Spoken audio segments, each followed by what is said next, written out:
Hello, hi, very good evening, all my students. This is Sangeeta and welcome to माँ Ganga home science. माँ Ganga home science में आप सभी का बहुत बहुत स्वागत है। सॉरी, हमारी आवाज़ थोड़ी ख़राब आ रही है क्योंकि सर्दी की वजह से गला हमारा यानी अंदर से बैठ सा गया है, तो हम मैनेज करते हैं।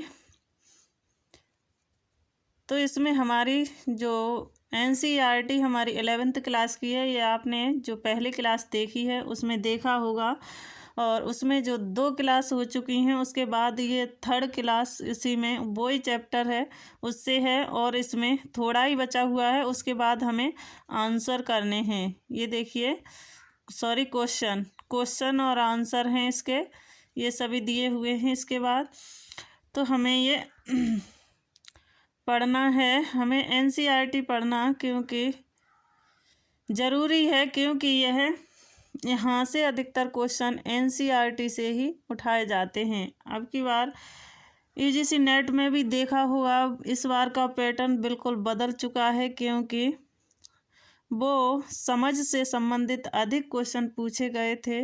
जो चैप्टर से अधिक क्वेश्चन पहले पूछे जाते थे वो इस बार नहीं थे। जिस भी बच्चे ने जो नेट का एग्ज़ाम दिया होगा उसे इस बात का मालूम होगा। तो हम अपना स्टार्ट करते हैं। देखिए, हमने कहाँ वो लेडी इरविन की स्थापना कैसे हुई और किसने की, उसके बारे में हमने इससे पहले की क्लास में पढ़ा था। तो 3 लोग थे, उन्होंने लेडी इरविन की स्थापना की। तो और जो स्थापना की किसने, तो लॉर्ड इरविन ने। और उसका लेडी इरविन कॉलेज की स्थापना कब हुई, तो 1932 में हुई। और किसके द्वारा की गई, तो लॉर्ड इरविन के द्वारा की गई। और किसके नाम पर उस कॉलेज का नाम पड़ा, तो वो लॉर्ड इरविन की पत्नी लेडी डरोपा इरविन थी, उनके नाम पर उनका उस कॉलेज का नाम पड़ा, जो गृह विज्ञान के लिए जानी जाती है, प्रथम कॉलेज। तो इससे आगे का हमें पढ़ना है। हम यहाँ से स्टार्ट करते हैं। देखिए, गृह विज्ञान आपको चीज़ों को उपयोग करने की कला सिखाता है। क्या सिखाता है? गृह विज्ञान हमें चीज़ों को उपयोग कैसे करना है उसकी क्या कला सिखाता है। आप लोग पढ़ते चलिए, समझते चलिए, और एक बार अगर आपने पूरा सिलेबस NCERT पढ़ लिया तो आपको जो हमारा मुख्य सिलेबस है उसे पढ़ने में इतनी दिक्कत नहीं होगी। यहाँ से सभी ब्रांच से कुछ चैप्टर हैं। चाइल्ड डेवलपमेंट देख लो, इसी में है, और जो प्रसार शिक्षा भी है इसमें, और जो पारंपरिक वस्त्र उससे भी चैप्टर पूरा का पूरा दिया हुआ है, वो मैं सभी कराऊंगी। तो आप लोग इसे पूरा देखना, प्लीज़ स्किप नहीं करना है, इससे आपको बहुत फ़ायदा होगा। तो गृह विज्ञान आपको चीज़ों को उपयोग करने की कला सिखाता है, यानी हमें जो चीज़ें हैं हमारे घर में जो फालतू पड़ी हैं उनका उपयोग कैसे करना है उसकी कला सिखाता है हमारा क्या, गृह विज्ञान, जिससे कि चारों ओर एक संपूर्ण सुव्यवस्थित सुंदरता एवं आनंदमयी वातावरण के निर्माण में सहायता मिलती है। जो इससे चारों ओर एक संपूर्ण सुव्यवस्थित और सुंदरता आनंदमयी वातावरण होता है, उसके निर्माण में इससे हमें क्या सहायता मिलती है। उससे आगे इसके साथ ही यह घर की देखभाल में संबंधित वैज्ञानिक जानकारियां भी प्रदान करता है। जो गृह विज्ञान है हमारा, घर की देखभाल से संबंधित वैज्ञानिक जानकारियां भी देता है, और इसे हम एक उदाहरण के द्वारा आसानी से समझ सकते हैं। गृह विज्ञान शरीर के लिए आवश्यक पोषक तत्वों को प्रदान करता है। इससे हम एक उदाहरण द्वारा गृह विज्ञान शरीर के लिए आवश्यक पोषक तत्वों के बारे में जानकारी भी प्रदान करता है, और तथा साथ ही उनके कार्यों के बारे में भी बताता है। ये हमें जो गृह विज्ञान है उसमें पोषक तत्व हैं। हमारे पोषक तत्व कितने हैं? 6 हैं। उनके बारे में हमें जानकारी देता है, उनके कार्यों के बारे में भी ये बताता है जो गृह विज्ञान है। गृह विज्ञान एक विज्ञान भी है और ये एक कला भी है, दोनों ही है। गृह विज्ञान कला और विज्ञान दोनों माने जाते हैं गृह विज्ञान में। जो हमारे जो शरीर के आवश्यक पोषक तत्व हैं उनके बारे में जानकारी, उनके कार्यों के बारे में बताता है, उसे हम क्या कहते हैं? एक विज्ञान कहते हैं, एक विज्ञान कहते हैं। और कला किसे कहते हैं? कला जो हमारी जो भी हम पोषक तत्व हैं वो भरपूर मात्रा में भोजन परिवार को, यानी जो भी पोषक तत्व हैं उसे हम इस प्रकार बनाएं जिससे कि हमारे जो परिवार के सदस्य हैं वो अच्छे से खाएं, देखने भी सुंदर हो और पोषक तत्व भी नष्ट न हो, आकर्षक भी लगे। वह हमारी क्या है? कला है। ये ढंग हमारा परोसने का ढंग, खाना बनाने का ढंग और उसमें पोषक तत्वों की पूर्णतः मात्रा, यानी पूर्णतः उसमें पोषक तत्व होने चाहिए, वो कला, यही सभी हमारे कार्य क्या? कला कहलाते हैं। ये आप लोग सही से समझ गए होंगे। मैंने अपनी भाषा में बताया है। जैसे कि हमने खाना बनाया और बनाने के बाद उसमें हमारे पोषक तत्व भी नष्ट नहीं हुए और स्वाद भी उतना, यानी जैसे कि हमारे परिवार वाले पसंद करते हैं वैसा ही है और देखने में भी अच्छा है। ये हमारी क्या? कला है। ये सब हमारी किसमें? ये सभी कला में आता है। विज्ञान में हमारे पोषक तत्व और क्या उसके कार्यों के बारे में बताते हैं, वो हमारी विज्ञान है। ये आपने सही से समझ लिया होगा, मुझे ऐसा लगता है। आगे चलते हैं। गृह विज्ञान एक संबंध गृह विज्ञान का संबंध घर परिवार के सामान्य जीवन के प्राय सभी पक्षों से है। यानी गृह विज्ञान का संबंध घर और परिवार के सामान्य जीवन के सभी पक्षों से माना जाता है। इसलिए गृह विज्ञान का अध्ययन क्षेत्र अत्यंत व्यापक और बहुपक्षीय है। कैसा है? गृह विज्ञान का जो अध्ययन क्षेत्र है वो कैसा? अत्यंत व्यापक और बहुपक्षीय है। क्यों? यह घर परिवार से संबंधित है सभी पक्षों से,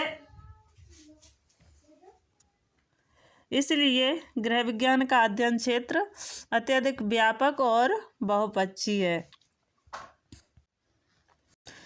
आगे देखते हैं। जीवन की सुख सुविधाओं से भरपूर, परिपूर्ण तथा पहले से अच्छा बनाने में गृह विज्ञान महत्वपूर्ण भूमिका अदा करता है। जीवन को सुख सुविधाओं से परिपूर्ण बनाने तथा पहले से अच्छा बनाने में गृह विज्ञान क्या? महत्वपूर्ण भूमिका अदा करता है। और यह उचित रहन सहन, स्वास्थ्य, आर्थिक व्यवस्था, गृह प्रबंधन और कर्तव्य परायणता एवं नैतिक मूल्यों की भी शिक्षा देता है। गृह विज्ञान रहन सहन के बारे में बताता है, स्वास्थ्य के बारे में शिक्षा देता है, आर्थिक व्यवस्था के बारे में देता है, गृह प्रबंधन कैसे करना है उसके बारे में भी शिक्षा देता है, कर्तव्य परायणता कैसे निभानी है उसके बारे में ये भी बताता है, नैतिक मूल्यों की शिक्षा यानी जो भी नैतिक मूल्य हैं उन सभी की शिक्षा हमें गृह विज्ञान से मिलती है। ये सभी आपको समझ में आ गया होगा। आगे हम देखते हैं गृह विज्ञान के अंग कौन कौन से हैं। आगे हम अंगों के बारे में बात करते हैं। तो अंग हमारे गृह विज्ञान के 5 माने जाते हैं। मुख्यतः 5 माने जाते हैं। मुख्यतः अंग कितने? 5 माने जाते हैं मुख्यतः। सबसे पहला होगा आहार एवं पोषण, दूसरा होगा संसाधन प्रबंधन, तीसरा होगा वस्त्र तथा सूत विज्ञान, चौथा होगा मानव विकास, पांचवा होगा शिक्षा तथा प्रसार। ये सभी हमारे 5 क्या हो गए? गृह विज्ञान के अंग हो गए। आहार एवं पोषण, संसाधन प्रबंधन, वस्त्र तथा सूत विज्ञान, मानव विकास, शिक्षा तथा विस्तार। ये 5 हमारे क्या? मुख्य रूप से 5 अंग हो गए। उसके बाद हम आगे बात करें तो आज यह विज्ञान इतना विकसित हो चुका है कि इसके प्रत्येक अंग के अपने उपविभाग भी विकसित हो चुके हैं। यानी आज यह विज्ञान इतना विकसित हो चुका है कि इसके प्रत्येक अंग के उपविभाग भी विकसित हो चुके हैं। जो हमारी गृह विज्ञान है वो इतनी विकसित हो चुकी है, इसके कुछ उपविभाग हैं वो भी विकसित हो चुके हैं। ये उपविभाग निम्न प्रकार हैं। देखिए, इन्हीं के उपविभाग हैं, उनके बारे में देखते हैं उपविभाग कौन कौन से हैं। यानी मुख्य अंग है उसके उपविभाग देखते हैं। देखिए, आहार और पोषण में कौन से उपविभाग हैं। तो पहला हमारा पोषण विज्ञान आ जाएगा। आहार तथा पोषण में क्या, पोषण विज्ञान आ गया, पोषण औषधि आ गया, पोषण तथा समुदाय पोषण आ गया, और फिर संस्थागत खाद्य सेवा, ये सभी आहार एवं पोषण में आ गया। ये हमारी क्या उपविभाग हो गए। पहले देखते हैं पोषण विज्ञान, पोषण औषधि, पोषण समुदाय पोषण औषधि, पोषण तथा समुदाय पोषण, ये कई है। संस्थागत खाद्य सेवा, ये सभी किस्में आहार तथा पोषण में। दूसरे की बात करें वस्त्र एवं सूत विज्ञान। वस्त्र एवं सूत विज्ञान में सूत विज्ञान, वस्त्र विज्ञान, टेक्सटाइल डिजाइनिंग, फैशन डिजाइनिंग, वस्त्रों का रखरखाव तथा लॉन्ड्री सेवा देखभाल, ये सभी किस्में वस्त्र विज्ञान में। अब 3 में आते हैं तीसरे अंग, यानी इसके तीसरा अंग है विज्ञान का संसाधन प्रबंधन। संसाधन प्रबंधन के उपविभाग की बात करें तो संसाधन प्रबंधन हो गया, गृह तथा उपकरण हो गया, आंतरिक सजावट हो गई, उपभोक्ता शिक्षा हो गई, ये सभी किस्में संसाधन प्रबंधन में आते हैं। चौथे नंबर पर मानव विकास की बात करें तो शिशु का कल्याण, शिशु के बारे में, कैसे जन्म लेता है, कैसे परवरिश की जाती है, उसके बारे में इसमें बताया जाता है। किशोरावस्था हो गई, विवाह तथा परिवार शिक्षा हो गई, बुजुर्गों की देखभाल, ये सभी किस्में मानव संसाधन में आ जाता है।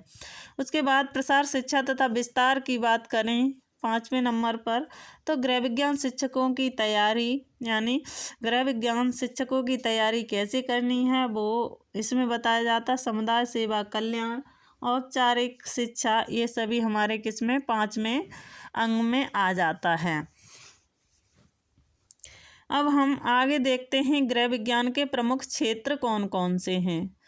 तो प्रमुख क्षेत्रों की बात करें तो हमारे प्रमुख क्षेत्र 11 हैं। तो पहला प्रमुख क्षेत्र कौन सा है वो देखते हैं। तो आप लोग यह वीडियो अवश्य ही देखें क्योंकि ये फ्री क्लास है। आपको फ्री क्लास यूट्यूब पे यानी सीक्वेंस से नहीं मिलेगी। ये हमारी एक प्लेलिस्ट भी है NCERT की, आप देख सकते हैं। उसमें पुरानी जो 11th और 12th की क्लासें हैं वो सारी की सारी पड़ी हुई हैं, आप लोग चाहें तो देख सकते हैं। और ये आपके लिए बहुत एक रीढ़ की हड्डी की तरह आपके लिए उपयोगी होगी। इसमें सारा का सारा जो हमारे सिलेबस में है वो ही दिया हुआ है।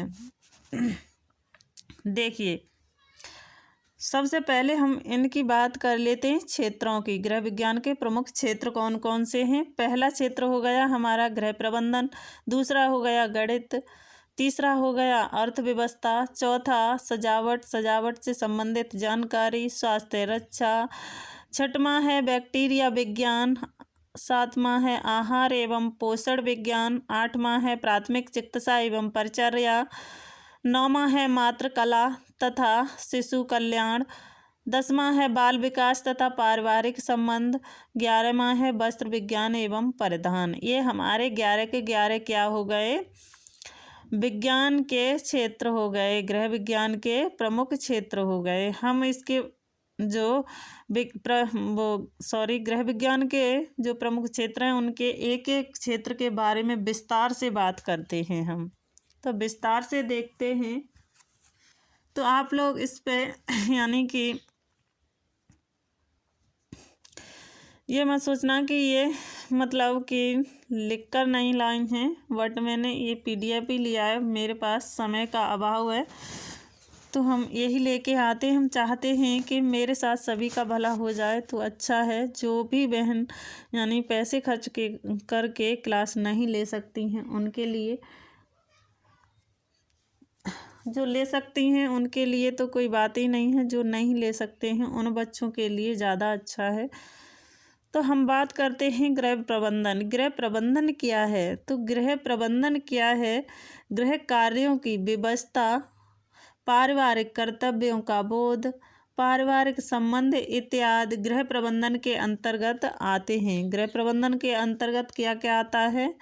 तो गृह कार्यों की व्यवस्था, गृह कार्य कैसे करना है, पारिवारिक कर्तव्यों का बोध यानी गृहिणी को पारिवारिक कर्तव्य कैसे निभाने हैं उसका ज्ञान होना, ये सभी गृह प्रबंधन में आते हैं। पारिवारिक संबंध इत्यादि यानी संबंधों को कैसे निभाना है, पारिवारिक संबंध कैसे निभाना है, गृह प्रबंधन के अंतर्गत आते हैं। कौन कौन? गृह कार्यों को हमें कैसे करना है व्यवस्थित करके, परिवार के कर्तव्यों को कैसे निभाना है, पारस्परिक संबंध कैसे निभाना है गृह प्रबंधन का, ये सब हमारे गृह प्रबंधन में आ जाते हैं। इसके अतिरिक्त बात करें तो उचित व्यवहार, नैतिक मूल्यों का ज्ञान गृहिणी को होना और भी सफल गृह प्रबंधन के लिए अत्यंत आवश्यक है। यानी उचित व्यवहार और नैतिक मूल्यों का ज्ञान भी सफल गृह प्रबंधन के लिए अत्यंत आवश्यक है। गृहिणी या पुरुष यानी दोनों ही इसमें कार्य कर सकते हैं, जेंडर वाइज नहीं करना चाहिए, बट इसमें दोनों ही लेते हैं, महिला पुरुष, और दोनों ही ये कार्य कर सकते हैं और करते भी हैं। आगे हम दूसरे क्षेत्र की बात करें तो गणित। गणित का भी ज्ञान होना गृहिणी को, या हम इसमें गृहिणी की ज़्यादा भूमिका है तो गृहिणी को गणित का ज्ञान होना भी आवश्यक है। वर्तमान प्रणालियों के आधार पर सामान्य गणित का ज्ञान गृह गणित कहलाता है। यानी जो वर्तमान प्रणाली है, जो सामान्य गणित का ज्ञान होता है वो क्या? गृह गणित कहलाता है। इसके द्वारा क्रय विक्रय इसके द्वारा क्या? क्रय विक्रय, हानि लाभ, प्रसरत एवं धारणा, ब्याज संबंधी सरल गणनाओं का ज्ञान प्राप्त होता है। गृह गणित का सामान्य ज्ञान परिवार की अर्थव्यवस्था को सुचारू बनाए रखने में सहायक है। गृह गणित का सामान्य ज्ञान क्या है? परिवार की जो अर्थव्यवस्था है उसे सुचारू बनाए रखने में सहायता करता है। अगले क्षेत्र की बात करें तो अर्थव्यवस्था। अर्थव्यवस्था क्या है? परिवार की मूलभूत आवश्यकताओं के अनुसार परिवार की आय से उचित बजट का बनाना तथा मित व्यय व बचत आदि के माध्यम से आय एवं व्यय में संतुलन बनाए रखना अर्थव्यवस्था के अंतर्गत आता है। यानी अर्थव्यवस्था क्या है? तो इसमें हमारे साधारण भाषा में बताएं तो हमारा यानी आय कितनी है, हमारी जो पैदावारी है, हमारे जो परिवार की सदस्यों की वो कितनी है, और हमें खर्च कितना करना है, किस हिसाब से करना है, उसमें हमें बचत भी करनी है, और अपने जो ज़रूरत का जो सामान है वह भी, उसमें भी नहीं कटौती कर सकते। वो सभी यानी कैसे मैनेज किया जाए तो वह बजट बनाकर यह मैनेज किया जाता है। वो ही बजट में आय और व्यय का संतुलन बनाए रखने के लिए ये अर्थव्यवस्था के अंतर्गत यानी आता है। और यानी बजट का जो संतुलन होता है वो सही से बना रहे, वह हमारी अर्थव्यवस्था के अंतर्गत आता है। आय व्यय का संतुलन दोनों ही अर्थव्यवस्था के अंतर्गत आते हैं। ये आप लोगों को सही से समझ में आ गया होगा। मैंने अपनी भाषा में, नॉर्मल भाषा में यानी बिल्कुल सिंपल भाषा में आपको समझाया है, आप समझ गए होंगे। आगे बात करते हैं हम फोर्थ पॉइंट पर। फोर्थ पॉइंट है हमारा क्षेत्र है सफाई और सजावट आदि से संबंधित जानकारी। सफाई और सजावट आदि से संबंधित जानकारी होना गृह विज्ञान का सबसे प्रमुख क्षेत्र है। यानी सफाई और सजावट का यानी ज्ञान होना गृह विज्ञान का सबसे प्रमुख क्षेत्र है। सफाई हमारे रहने के वातावरण को शारीरिक और मानसिक स्वास्थ्य के दृष्टिकोण से सुरक्षित बनाती है तथा सजावट से घर की सुंदरता बढ़ती है। यानी आप लोग खुद समझ सकते हैं, जहाँ सफाई होती है वहाँ मस्तिष्क और शरीर और खुद एकदम तरोताज़ा महसूस करते हैं, अच्छा लगता है। अगर गंदगी पड़ी हो तो वो वहीं पर यानी मन गंदा सा और कुछ खराब सा महसूस होता है। ये सभी स्वच्छता का ही कारण है। अस्वच्छता के कारण यानी हमारा शरीर भी नहीं कार्य करता और निरे रोग हो जाते हैं। ये सभी हमारे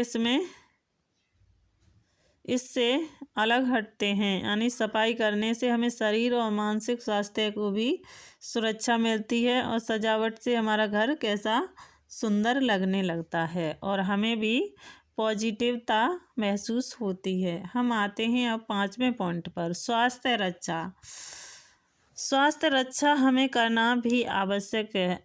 स्वास्थ्य रक्षा की बात करें तो अपना व परिवार के अन्य सदस्यों का स्वास्थ्य देखरेख और रक्षा करना, इस विषय में सामान्य संक्रामक रोगों के उपचार एवं बचाव के उपायों की जानकारी के साथ साथ पेयजल की शुद्धता का ज्ञान होना आवश्यक है। इसके अंतर्गत जन स्वास्थ्य के नियमों की समुचित जानकारी प्रदान की जाती है तथा पर्यावरण के प्रदूषण को नियंत्रित रखने के उपाय भी सुझाए जाते हैं। पर्यावरण के जो प्रदूषण हो रहा है उसको नियंत्रित रखने के भी उपाय सुझाए जाते हैं। ये सभी किसमें? स्वास्थ्य में आते हैं। अगले पॉइंट की बात करें, पॉइंट नंबर 6 मतलब क्षेत्र 6, तो यहाँ पर बैक्टीरिया विज्ञान। बैक्टीरिया हमें कहाँ देखने को मिलते हैं? तो हमारी बासी जो कई दिनों की वो खाना होता है और भी खाने वाली चीज़ें, उसमें बैक्टीरिया लग जाते हैं। संक्रामक बैक्टीरिया से संक्रामक जन्म लेता है। तो बैक्टीरिया विज्ञान का ज्ञान होना भी आवश्यक है। समस्त प्राणियों के आहार एवं स्वास्थ्य से अनेक जीवाणुओं बैक्टीरिया का घनिष्ठ संबंध है। यानी समस्त प्राणियों के आहार एवं स्वास्थ्य से अनेक जीवाणुओं मतलब बैक्टीरिया का घनिष्ठ संबंध है। विभिन्न बैक्टीरिया हमारे आहार एवं स्वास्थ्य पर अनुकूल अथवा प्रतिकूल प्रभाव डालते हैं।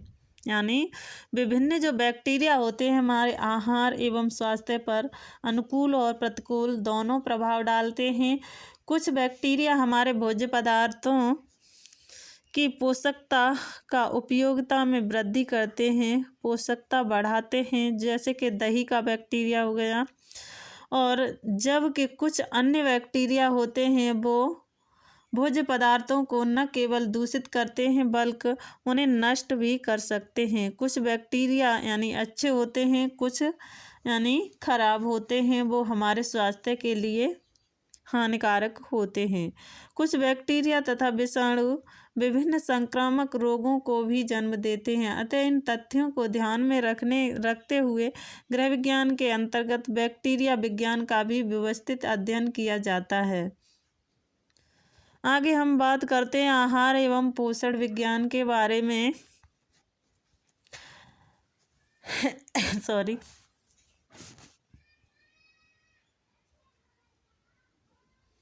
आहार एवं पोषण विज्ञान की बात करें तो गृह विज्ञान के अंतर्गत आहार और पोषण विज्ञान का भी अध्ययन किया जाता है।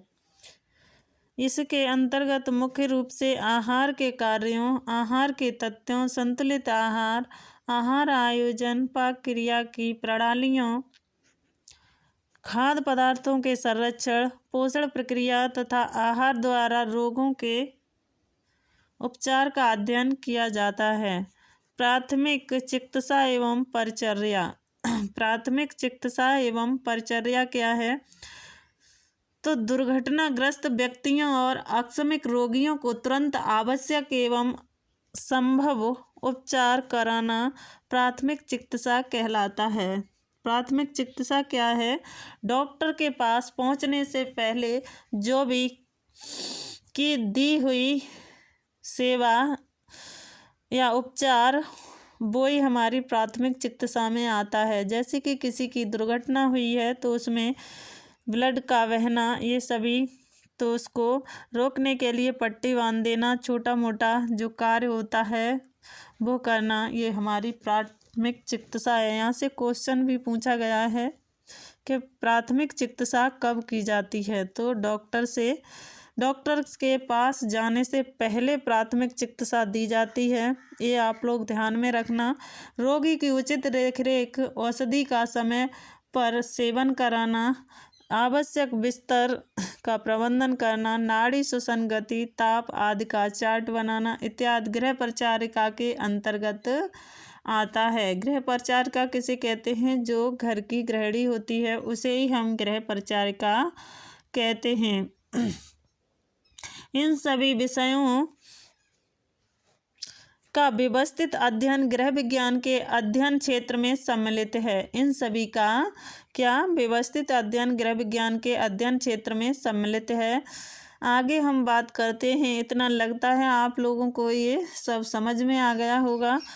अगले पॉइंट पर आते हैं। 2-3 पॉइंट और बचे हैं हमारे, फिर डायरेक्ट हम क्वेश्चन पर आते हैं। उसके बाद हम कल अगले चैप्टर की बात करेंगे। तो हम 9वें पॉइंट पर, 9वां पॉइंट है हमारा मातृकला तथा शिशु कल्याण। मातृकला शिशु कल्याण क्या है? इसमें पारिवारिक सुख समृद्धि के लिए मातृकला तथा शिशु कल्याण को सभ्य समाज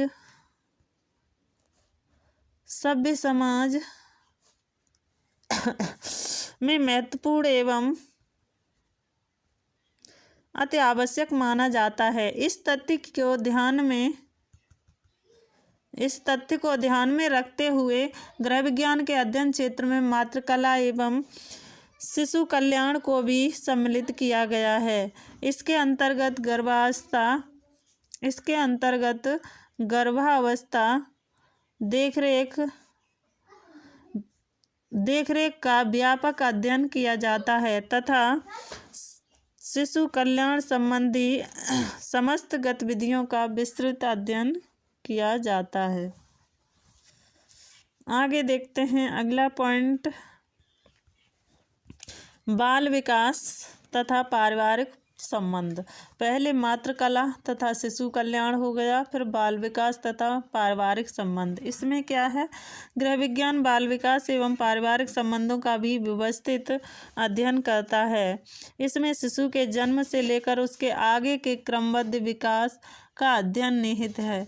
गृह विज्ञान में बालकों के शारीरिक, भावात्मक, भाषागत, सामाजिक विकास के साथ साथ मानसिक स्वास्थ्य का भी अध्ययन किया जाता है। किसके साथ साथ?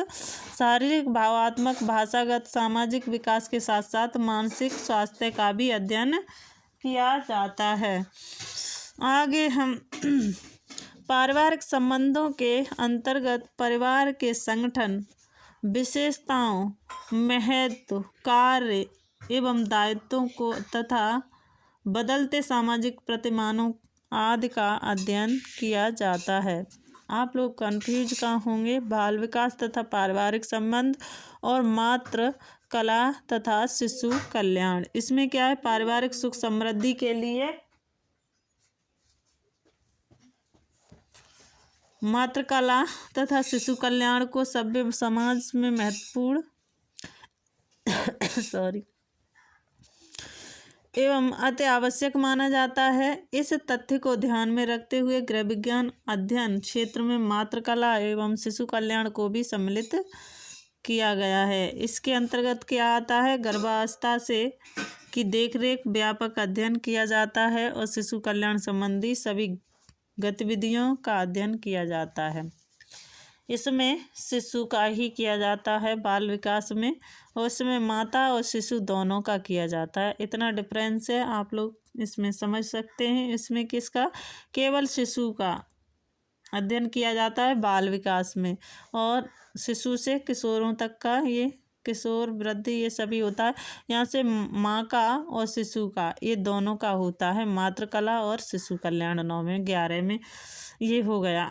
अब हम 10वें में, अब हम 11वें क्षेत्र की बात करें तो 11वें क्षेत्र वस्त्र विज्ञान एवं परिधान है। इसमें क्या आता है, वस्त्र विज्ञान के अंतर्गत वस्त्र बनाने वाले प्राकृतिक एवं कृत्रिम तंतुओं का वस्त्र निर्माण की विभिन्न विधियों का, वस्त्रों की परिष्कृति तथा परिसज्जा का, वस्त्रों की रख रखाव एवं संग्रह का, उचित प्रकार से धुलाई कैसे करें उसके बारे में व्यवस्थित एवं वैज्ञानिक अध्ययन का, परिवार विज्ञान के अंतर्गत परिधान विज्ञान के अंतर्गत परिवार के सदस्यों के लिए वस्त्रों का चुनाव, वस्त्रों की कटाई सिलाई तथा उनकी सज्जा का भी अध्ययन किया जाता है। ये समस्त विषय गृह विज्ञान के अध्ययन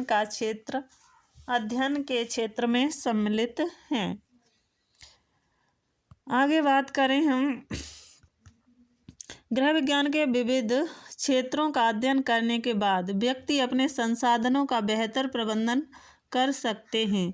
इस ज्ञान का उपयोग करके व्यक्ति अपने घर और जीवन में विकास कर सकता है।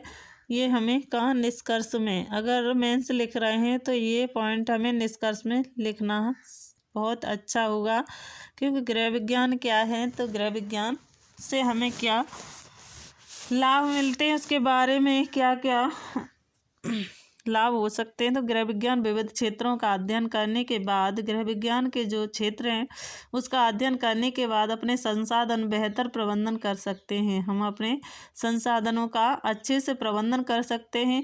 इस ज्ञान का उपयोग करने के बाद व्यक्ति अपने घर जीवन में विकास कर सकता है, और यह विज्ञान का जो ज्ञान है उसे तो वो अपने घर और जीवन में विकास कर सकता है। साथ ही व्यक्ति अपने परिवार के सदस्यों की दक्षताओं उपयोग से अपनी आर्थिक स्थिति में सुधार लाकर अधिक संतुष्टि का अनुभव कर सकते हैं। और जब व्यक्ति अपने आवश्यकताओं को पूरा करने में सक्षम होगा, तभी वह घर और बाहर दोनों ओर की जिम्मेदारियों का निर्वाह करने में समय, ऊर्जा और दक्षता आदि कुछ अन्य संसाधन हैं जो प्रबंधन में सहायक होते हैं, और इसे गृह विज्ञान व्यक्ति करता है। ये सभी गृह विज्ञान वाला व्यक्ति करता है।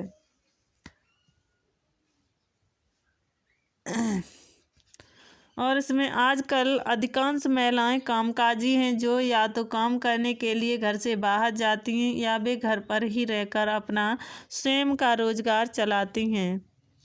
इसके फलस्वरूप घर की जिम्मेदारियों भी पुरुषों की सहभागिता में बढ़ी, यानी जो नया दौर है वर्तमान में, सो महिलाएं भी बाहर जाने लगी हैं, तो इससे घर की जिम्मेदारियां पुरुषों पर बढ़ी हैं। ऐसे में उन्हें घर के विभिन्न पक्षों के बारे में जानने तथा घर को सुंदर बनाने तथा सही तरीके से चलाने का ज्ञान सीखने की आवश्यकता होती है। ऐसे में गृह विज्ञान ही एकमात्र विषय है जो युवाओं को एक सफल गृहस्थ बनाने, एक जिम्मेदार नागरिक और एक अच्छे माता पिता बनने में सहायक पूर्वाभ्यास और आवश्यक सूचनाएं उपलब्ध कराता है। आगे हम देखते हैं, ये सभी इसमें आप लोग ने पढ़ा होगा और समझा भी होगा। इससे हमें मालूम लगता है कि आप लोग सही से समझ भी गए होंगे। अब हम अपने क्वेश्चनों पर आते हैं डायरेक्ट। ये क्वेश्चन